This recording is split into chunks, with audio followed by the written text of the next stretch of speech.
Hello and welcome to the first ever Cocos2d-x tutorial series that's community driven from our channel. We will be doing this particular video in JavaScript, and this tutorial comes from a fellow YouTube developer called Kevin Guyun. If I pronounced the surname incorrectly or even the first name, I'm sorry. In this tutorial we'll be looking at, or that fellow developer asked, how to add a background, just a simple background, because pretty much every single game has some form of background.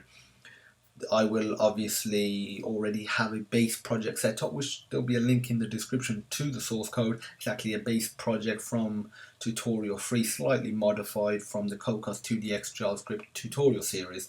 But either way, you're going to get that source code, so you're not going to be scratching your head thinking, have I done extra stuff beforehand that you have no access to? So which is great. Or you can just follow the tutorial and just add it to your project. So I'm just going to go ahead and open up the project.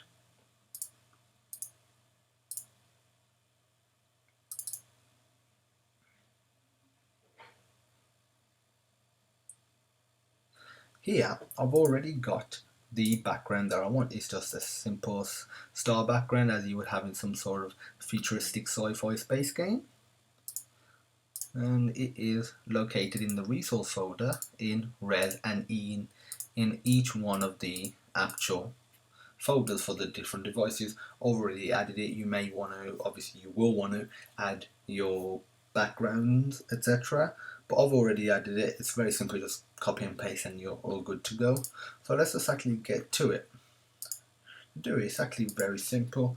First of all, it's going to create a new sprite up here. I'm going to call it background underscore sprite, not plus sprite, underscore sprite, colon, set it to null initially, comma, sort out the formatting. First thing to do is actually initialize it, so it's this dot background sprite equals cc dot sprite dot create. So it's essentially what we're doing here, but just for the background sprite. We're gonna pass it the actual file name that we want to load, so res/star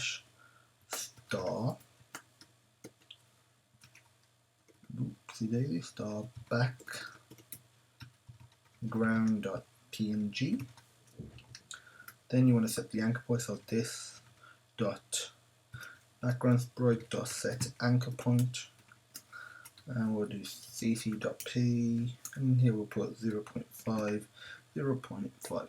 Anchor point just means where is the origin on that particular image or sprite or item or whatever you're using. We'll put 0.5, 0.5, so it's going to be dead on in the center. 0, 0 will be in the bottom left, and it goes all the way to 1, 1, which will be in the top right. So this is just a little cool thing, so you can change the origin. For the most part, you either keep it like in the bottom left or in the center. You generally wouldn't have it just randomly like 26% in the X and maybe 57% in the Y. That's generally what you wouldn't do, but if you wanted to, it's entirely up to you. Next, we're going to set the sprite's position, so this dot background dot set position, and here we're going to do cc.p,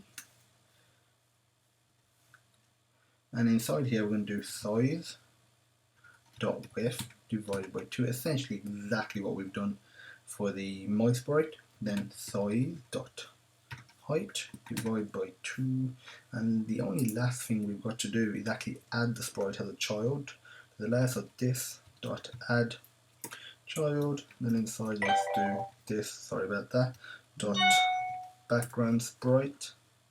Then you pass in the z index. I'm going to put 0. I'm going to change this to 1. So the my sprite appears above the background sprite, because you generally would always want the background sprite at the bottom, so just put that 0 and put everything else a number that is higher than 0. That's generally what you would want to do.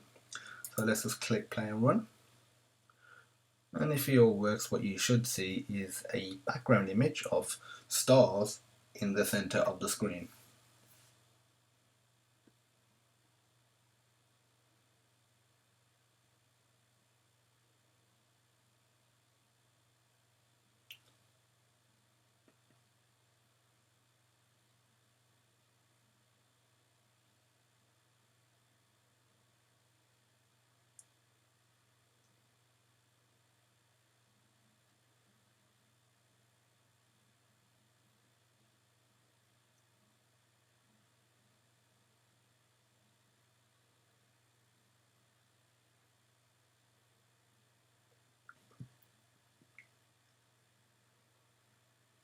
There you go, it's got the background sprite in obviously the background, and then it's just got this sprite here that's on top of that particular background. So there you go, it's as simple as that to display a background.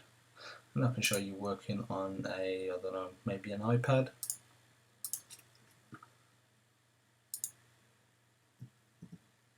Let it load.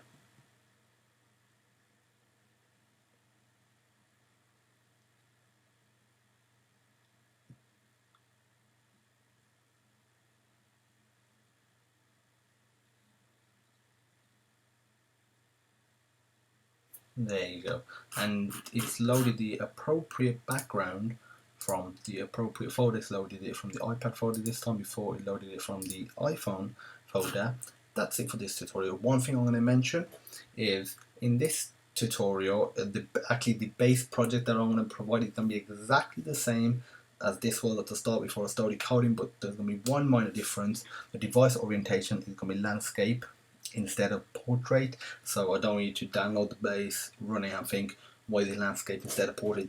That is literally the only difference, and it was already set to that from before, and it suited it because my background sprites were portrait instead of landscape. But again, you can just easily change that depending on what type of application or game you're creating. But yeah, apart from that, the links will be in the description for the source code produced from this project, the base source code, and within all of that will be the actual star backgrounds. They're nothing special, so if you want to use them in a game or in an application, you're more than welcome to. They're free to use. They've been created by us, but again, you're more than welcome to use it.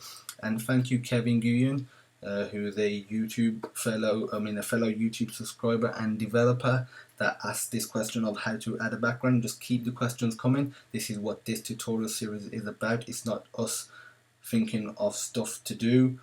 We've got other tutorial series for that to help developers, but for you to ask questions and for us to create videos for yourselves, because you obviously know what you want to do, and if they are really good questions, we will create them into videos, especially if they can be used by many developers. Well, thanks for watching, and I'll see you in the next video for the next community driven tutorial.